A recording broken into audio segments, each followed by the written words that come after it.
Welcome to the best show in the universe, I'm Maddox. There are a lot of marketing phrases that have been so overused and abused over the years that they've lost their meaning. Here are a few of them. Free.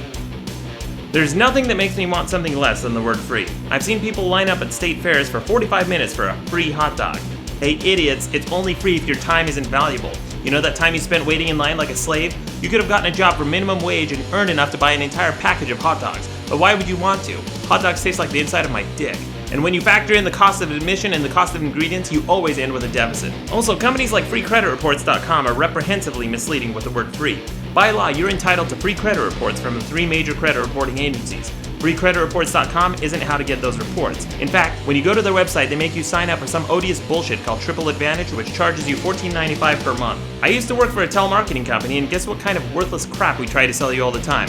That's right, Triple Advantage. Except it wasn't called Triple Advantage, there was always some variant on the name, like Triple Alert, Privacy Guard, and Identity Guard. If you want your actual credit report, go to annualcreditreport.com, not Free Credit Report, which isn't free.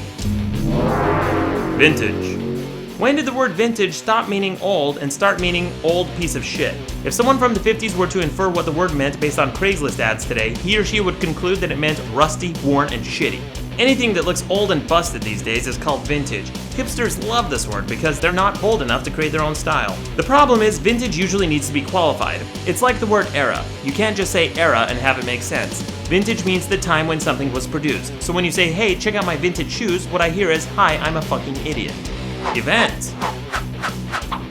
Almost every car commercial now advertises a sales event. They're no longer just sales, now they're events. It's the event of the year. A Season of Reason sales event. December to Remember sales event. #1 for everyone sales event. Sweet summer sales event. Nationwide clearance event. Toyota's #1 for everyone sales event. A sales event. Clearance event. Autobahn for all event. Sales event. Clean your Mazda sales event. Big Memorial Day event. Big sales event. Sales event. Good time sales event. The problem is it cheapens the word. People should use the word event to describe actual events. Things people celebrate, like job promotions, weddings, and divorces. Car companies use them like circus trainers use bullhorns to get you to see the same emaciated elephants year after year.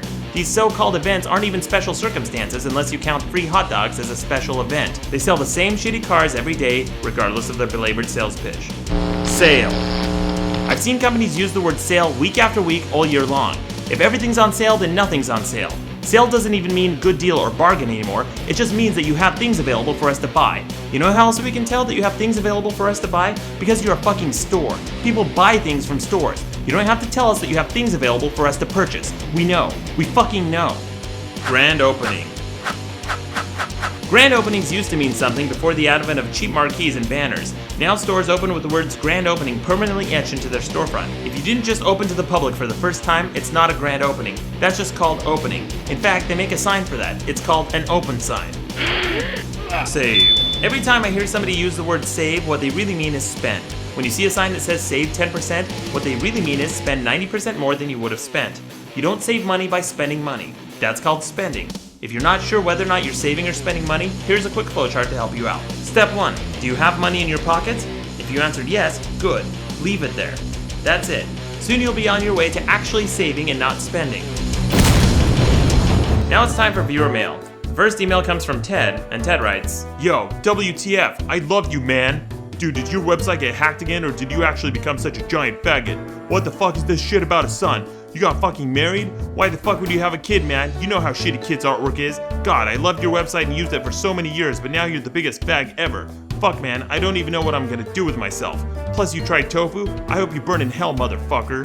Thanks for the email, Ted. I like how you insinuate that having sex with a woman and having a child makes me gay. For those who don't know, Ted is referring to my April Fool's article in which I said that I was going to shut down my website because I was having a child and I was going to change my ways. I also claimed to have tried tofu. It turned out not to be true because I'm not a total fucking idiot. Here are the hints that Ted missed that clued people in that it was an April Fool's joke. First, there's AF in the URL. AF stands for April Fools. Also, it was posted on April 1st. Also, I do this every year. And despite the fact that I've done this almost every year since 2004, there's always a few dipshits who don't figure it out. I'm talking to you, Ted. Until next time, I'm Maddox.